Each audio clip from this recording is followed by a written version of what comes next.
Please note, this podcast series features graphic descriptions of forensic pathology techniques, violent crimes, accidents, and traumatic incidents that some listeners may find distressing or upsetting. We're all going to die, but how we check out may be totally out of left field. People don't normally think of clothing or fish hooks as being potentially lethal. In this episode, Professor Byard explores some of the more unusual cases he's seen in nearly 4 decades as a forensic pathologist. From The Advertiser, True Crime Australia and the University of Adelaide, this is Guardians of the Dead, a podcast exploring the ground where death and science meet. I'm Greg Barilla.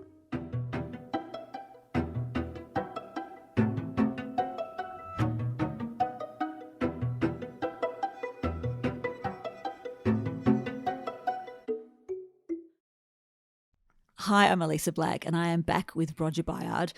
Roger, in your extraordinarily long career, obviously you've seen murders, you've seen accidents, although most of us would probably like to imagine that we'll die in our sleep at a venerable age. But what are some of the strange ways you've seen people die?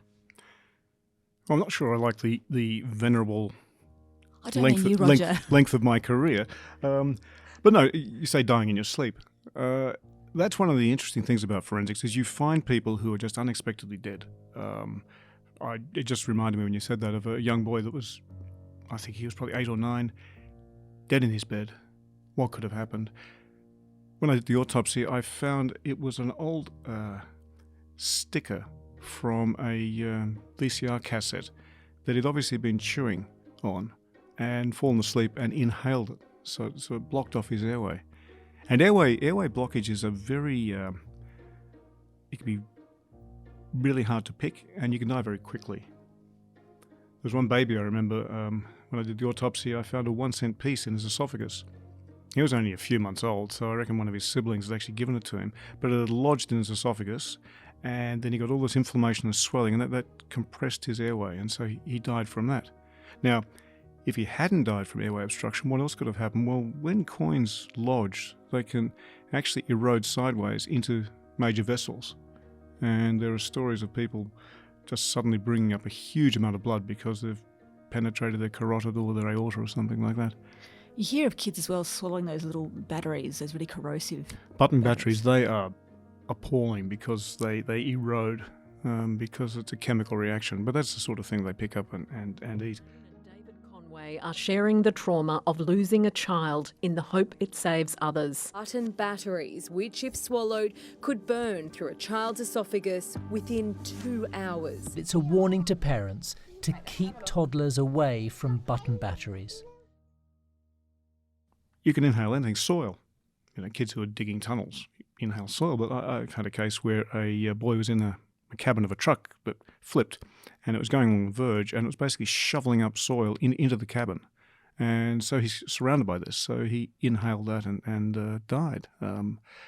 People in rollovers in cars sometimes get caught under the car with their head pressed into sand or soil, and they can breathe it in. So these are unusual ways to die. Clearly with that, you know what's happened, but sometimes you don't. How often are you amazed by the cases that come across your table? I think you see something fascinating like that probably every month or so, and it applies to all of us. I mean, at Forensic Science, we've probably had 100 years' worth of experience, but we're constantly seeing stuff that we've not seen before. There's a thing called cafe coronary, which is basically somebody who is at a restaurant, usually intoxicated, eating quickly, steak, not chewing properly, inhales and just drops. And that's something that's very typical in nursing homes. Why in nursing homes? Because often they don't have good dentition. They're often demented, so they're not chewing properly. In fact, one of my first patients was an old fellow at the Repat Hospital in Hobart, and he was obviously not doing well at lunch, and I got a piece of roast beef out of his mouth that he'd inhaled. You can translate into other areas as well. I had a dolphin down at the Port River that was found dead, and it had a large fish embedded in its airway. Now, why would a dolphin do that? It's clearly not intoxicated. What about dementia? We wondered about heavy metal poisoning. and that was something that we investigated. So you've just got to, you can expand individual cases to whole series, and you can make health recommendations. What did you discover with that dolphin? Why had it done that? I don't know. We tried to get heavy metal analyses done, but the lab that was looking after it threw out the specimen, so I'd rather not talk about that. Could you tell with a dolphin, though, if it had a form of dementia? No, I mean, there's no dolphin neuropathologist anywhere. Problems with airway obstruction can occur in industry as well when people are working. And I was involved with a case where a man had fallen into a vat of perlite, which is this powdery stuff used to break up clay, but it absorbs water. And so this is a unique way of dying. He'd inhaled and had gone into his airway, and then this stuff had absorbed water and formed a cast of his trachea and bronchi. Tell me about some of the things that you find at autopsy that really surprise you. Obviously, we've spoken a bit about what you find with the body at the site where that person has died. What kind of strange things are you finding during autopsy? You can find foreign bodies. For example, I remember doing one autopsy and there were a whole series of shotgun pellets under the skin. So clearly this bloke had been shot in the past, but had survived. And it had just gone into the skin. So I mentioned before the pencil in the abdominal cavity. I found a wood screw in one young boy's abdomen, and he had mental difficulties and used to eat a lot of objects. And so he'd obviously eaten this wood screw that had perforated the stomach. And there it was, just lying there. How big is a wood screw? I'm not sure what that is. Oh, it was probably about, this was about 4 centimetres. Another time it was an elderly woman, and she had an abscess just next to her liver, and in the middle it was a chicken bone. So again, another foreign object that she'd swallowed that had caused this sort of damage. Is that what had killed her? Yes, yeah, she died of infection from this. Another case that we have on file involved a person from Central Australia who had a piece of wood in his abdominal cavity that was the tip of a spear. So presumably at some stage he'd been speared and he'd recovered from it. And you can have cases from hundreds of years ago. We had some Aboriginal remains, and it was a woman who had obviously really terrible arthritis and some sort of horrible disease. The interesting thing was that she clearly would not have been able to get around on her own, so her community looked after her. So there was obviously a lot of care there, but just beside her femur, the thigh bone, there was a hollow tube of bone. It represented where she'd been speared, and the spear had been sort of stuck in the body. She'd recovered, but the bone had sort of worked its way around it. So we had a sort of a bony marker of a previous injury, which is very unusual.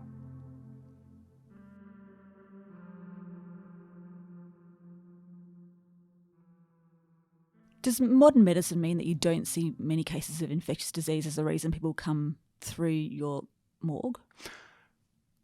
We do see unusual cases. I remember one man came in and he'd lost his spleen earlier from an accident. And if you've lost your spleen, you've got an increased risk of dying unexpectedly from infections. And my colleague did cultures, and it came back as a bacteria that's found in dogs' mouths. It's not usually dangerous. And then he looked at the history and got some more information, and he'd been nipped by his dog about 3 or 4 days before. And because he didn't have a spleen, he couldn't muster the response to the infection, so he died of this overwhelming sepsis from this really quite strange bug. So again, a really unusual case. I had another autopsy I was showing the students, and there was a fellow in his 50s. He had really bad coronary arteries, so he said he's died of ischemic heart disease, the usual. Because he didn't have a spleen, I did a blood culture. So we take blood and we look for bacteria. He had pneumococcal sepsis. So you've got to be really careful in pathology attributing a cause of death. They may have died with this rather than from this. So I saw the ischemic heart disease, said, it's pretty obvious. But I said to the students, but we just should check. And there was this hidden pneumococcal sepsis. So unless you look, you don't find. So there was no signs in the body of that sepsis? It was the obvious thing was the heart condition? That's right. And there are some bacteria like staph they don't actually kill you from inflammation, it's from toxins. And so you may not see anything, even on microscopy, when you look at the slides. So you just got to always be thinking, could this be something else? For example, an elderly person dies of ischemic heart disease. What if their spouse of 50 years died a week before? Then it's possible they've actually taken medication. Or if they're at home confused, they may have mixed up their medication. So you've always got to think of it may be just a bit more complex than just one thing. Did you see things in the early days of your career that you don't see anymore, and perhaps ones that you didn't see then that you see lots of now? Well, you're going to like this, actually. Haemophilus influenzae. It is a bacteria that causes epiglottitis. And the epiglottis is the back of the throat. When it swells up, it's like a cherry. And it can block the airway, and you can just go off like that. Obstructed your airway and died. I used to see one of those every year in a kid. Since we had Haemophilus vaccinations, I haven't seen one for 20 years. So I think it's an example of how, in my narrow experience, vaccinations do good things.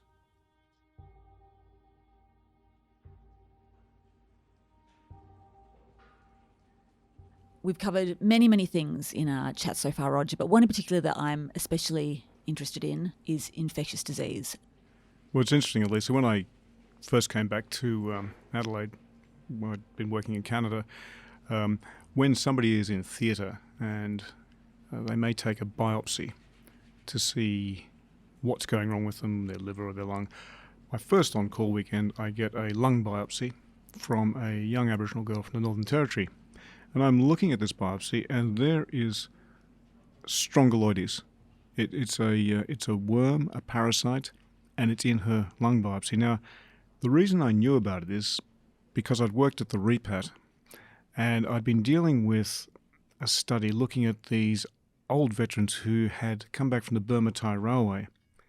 Most of them in Tasmania from the 2nd 40th Machine Gun Battalion. They'd been in East Timor for a couple of weeks before they were captured, taken to the railway, and they picked up all sorts of diseases. And one of them was strongyloides, and that's why I knew what it looked like. The thing about strongyloides, it's a very difficult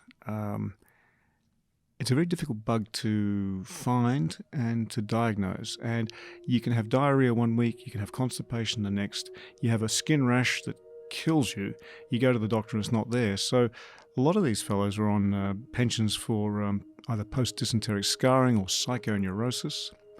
But what happens with strongyloides, and what had happened with this young girl, is you pick it up through your feet, walking through wet grass in the tropics. It goes into the skin, into the lymphatics, comes up, goes into your heart, to the lungs. And it lives in the lungs, and then you cough it up and swallow it. So it's a very complicated life cycle. It then goes down the intestine, and it stops in the duodenum, which is the first part of the intestine, and it breeds there, and it sheds eggs. The eggs pass through the colon, and then they lodge around your anus, and they mature into worms, and then the worms burrow through the skin back into the lymphatics. And that's this rash that these old fellows would have. It's called lava currens. And I really wanted to get a picture of one of these rashes, so I talked to one of the old chaps, and he said, yeah, I'll stay in hospital until it happens. I said, well, I'm on call, I'll be here. I get called at 3 o'clock in the morning, and there is this linear rash, about 4 different red lines going across his lower back, coming onto his abdomen. This is the worm crawling through the skin. But this young girl had strongyloides and died from it. I've been reading a bit about parasites lately, as you do, and there seems to be this sort of hygiene hypothesis now that the reason that we have people that have more autoimmune diseases and allergies is because we don't have these sort of helpful parasites that we've learned to live with alongside of for so long. How do you make sure that you, if you can tell me, don't get a parasite that kills you but manage to keep the ones that keep you healthy?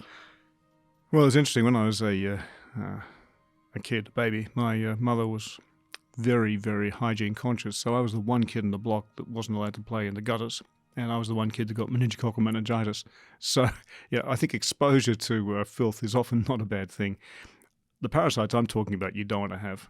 Hydatid disease, we used to have that in Tasmania because it goes between dogs and sheep, and people just pick it up inadvertently from contact with dogs. And we've had cases in South Australia. A couple of young boys actually had hydatids in the heart. So they had these big cysts in their heart, perfectly fit, apparently healthy young boys, One of them, it ruptured and it embolized. It moved to his brain, so he had a stroke and died. The other one had an allergic reaction to it when it ruptured. So Hydatids can go all over the body and cause very serious problems. So that's another parasite you don't want to have. And do those cysts just rupture regularly, or is it they just had bad luck?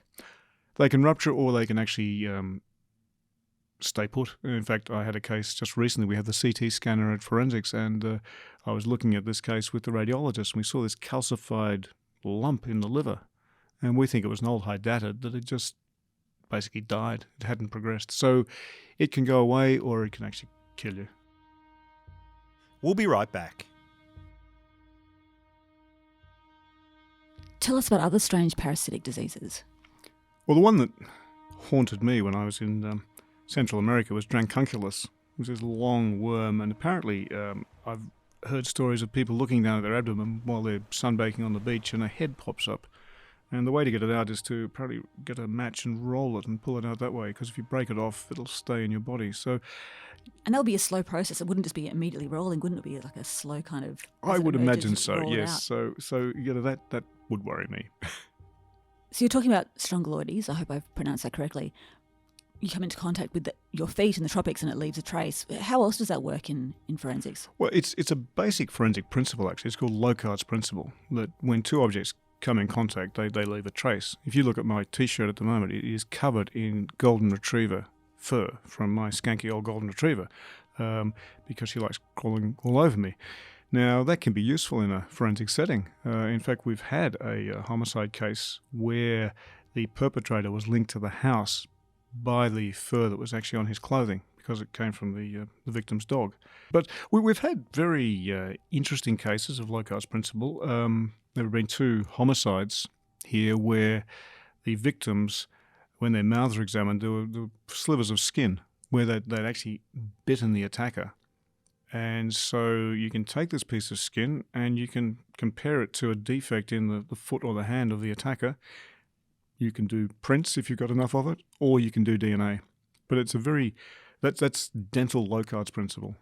But one of the ones I've been working on recently has been a vehicular Locard's. If somebody gets run over by a car, you'll see this tyre track, or the tram line marking, so it's a zigzag marking from the groove, or you'll see abrasions from the elevated areas of the tyre. But this one was quite odd. On the face of the person who'd been run over, there were these black squares, and then there were these fine black lines. And it actually matched the suspect vehicle, and it was oil and dirt from the rubber. So this was a transfer from the tyre to his skin. Important part of reporting that is that it's so easily lost, because it's just very superficial stuff on the skin. So if a body rubbed against a body bag or it was washed, you'd lose that critical piece of evidence. So our purpose in identifying that was to say, well, here's a unique form of vehicular Locard's, but it's one that you should really think about at the scene and examine the body with good light and photograph in case it gets lost or distorted.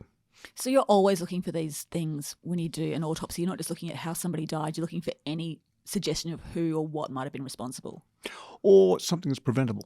That's if we can learn from something, yes, it's very useful. But building up a complete picture it helps us get away from the myths of pathology, and there are plenty of those. Tell us what some of those are. Well, my favourite one is spontaneous human combustion. I hate to disappoint people, but people combust, but not spontaneously. I used to be paranoid about spontaneous combustion when I was a small child, just to let you I know. can guarantee you that it will not happen. It's a very strange phenomenon. It's been known for centuries. More recently in Ireland, neighbors spotted smoke coming from the home of Michael Faraday in 2010. They assumed the fire at the premises was accidental, and firefighters couldn't explain what they found.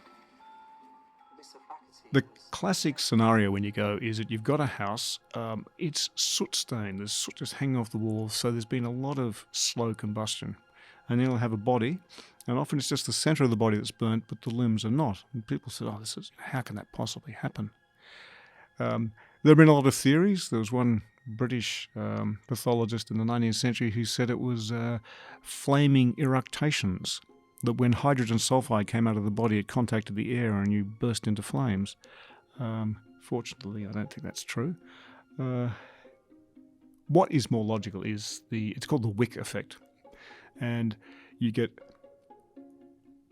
rather obese recluses who are alcoholics. They're wrapped up in blankets. They're drinking spirits. They spill a bit of the spirit. They're smoking, fall asleep. They drop the cigarette, and the cigarette ignites the liquor, and they then start to burn. And fat can burn at quite low temperatures. And so it really is a wick effect. And that's why there's so much soot around, because there's been this slow combustion. It's still believed, though. I mean, there was a coroner in Galway in 2011 that came up with a finding of spontaneous human combustion. But the reality is, nobody has ever seen it happen. So if somebody can combust, why doesn't it happen in supermarkets? The other thing is, too, of course, what's different between a human and a chimp? Not much. We don't get monkeys bursting into flames. I mean, it's not gorillas in the smoke, it's gorillas in the mist. And if it was something that was to do with our physiology, then they should get it as well. There was a case very well described in Boston. It was an alcoholic who'd come in who was epileptic, and he was on a hospital gurney, and he was having a fit, and then smoke started coming up between his legs, and there was a packet of matches in his back pocket, which, as he was fitting, were rubbing. And so they'd ignited. So if he'd done that at home, it would be a classic case of spontaneous human combustion, but it wasn't. So is it just a case of humans creating myths to explain things that they weren't able to explain then because they didn't have the tools that you have now? There's a great quote by President Coolidge that said, when people are bewildered, they tend to become credulous. So when people come across something strange, they immediately concoct an explanation for it. I don't think we're any better at our autopsy of these cases. I just think that we're better at analysing them, and by saying, well, if it occurs, it should happen in front of witnesses. It should occur in a related species. There are other explanations. Is there anything that you only see in humans, though, to sort of follow on from that point and to be the case that disproves the theory? I don't think that gorillas have problems with selfie deaths, but we know in the newspapers how people who are taking selfies are often very distracted and can get into very precarious situations. It's called death by selfie. People posing in front of great white sharks, dangling on top of construction cranes, and throwing themselves off buildings or waterfalls. It cost a loving mother her life. The 38-year-old Craigieburn woman tripped over the edge, plummeting more than 80 metres down. 259 people have died taking selfies over the past 6 years, with the most likely causes... It's not common.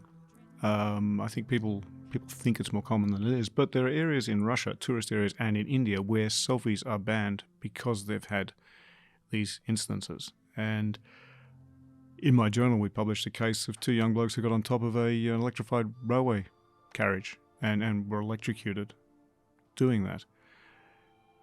The literature has some really strange and sad cases. There was a young fellow in the Ukraine who was taking a selfie while he was playing with a grenade. Yeah, that went off with obvious consequences. And there was another one of a tourist who was taking a selfie standing in front of a walrus. My recommendation is do not turn your back on a walrus. What did the walrus do? Ate him. Ate him? Well, killed him, yes.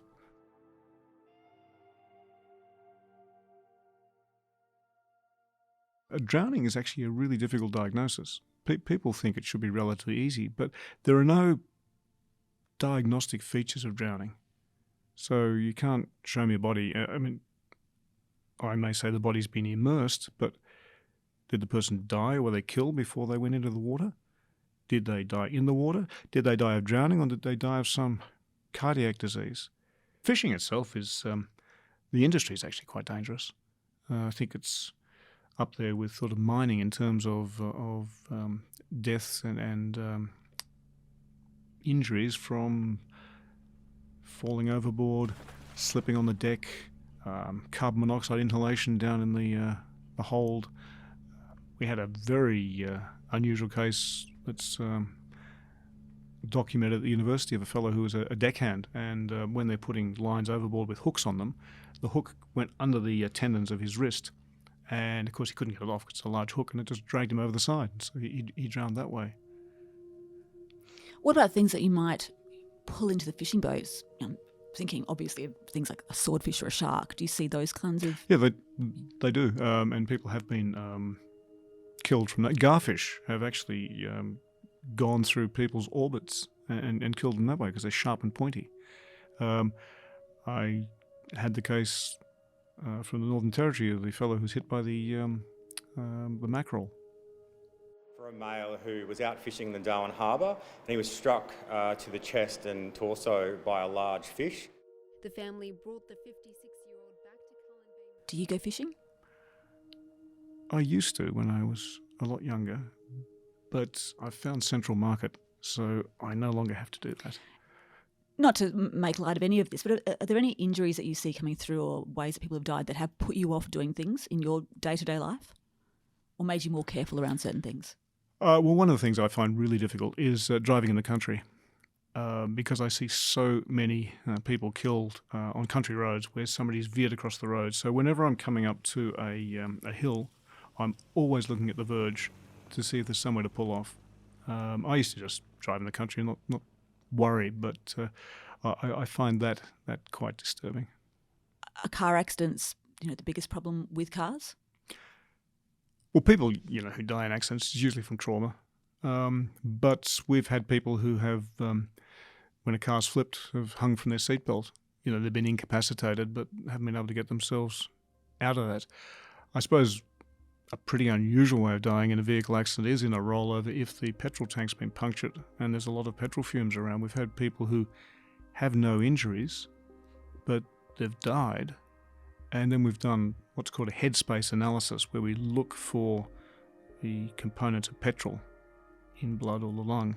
And we found levels to suggest that this is how they've died. They've inhaled these fumes. Petrol's a really dangerous material. People who use it to, for example, in arson, think that if you put petrol around and then you could just light it, it'll just burn. We've had explosions from that because once you get a certain mixture of air and petrol, it vaporizes, and that's an explosive mixture. And I remember one case with a place that had been flattened and the back wall had blown out, and we found the victim under the wall, and he actually still had the cigarette lighter in his hand where he'd actually tried to set fire to it. Well, he had, but it had exploded. These are the former officers of the NCA, the National Crime Authority, and in March 1994 they were destroyed by a parcel bomb. A parcel bomb exploded as he started work on... I went to the scene and there was just debris and material all over Perry Street and in the back lane. It was amazing. It was like a scene from a war film. His colleague did not survive.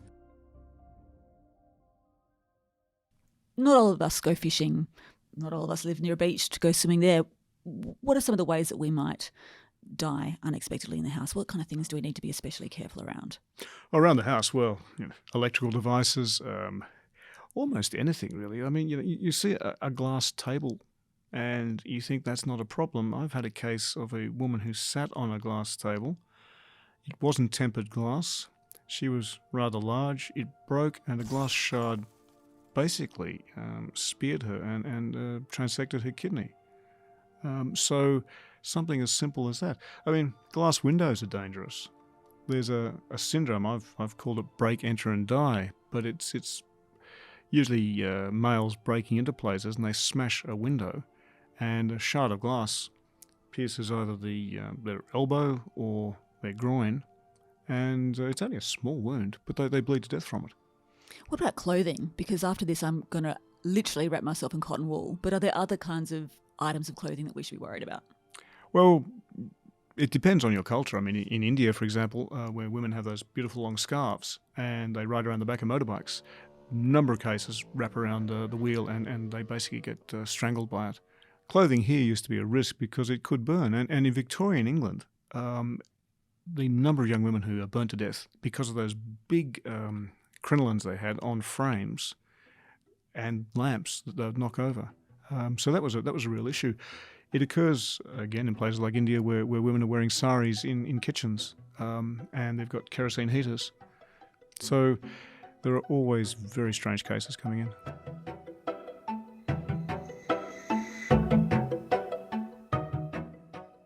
Guardians of the Dead is brought to you by The Advertiser, True Crime Australia and the University of Adelaide. The show is produced by myself, Greg Barilla. Elisa Black is your host. Mixing and sound design by Emily Dorr. Make sure you're following Guardians of the Dead on your favourite podcast app. And if you enjoyed it, be sure to leave us a review. I'm Greg Barilla. Thanks for listening.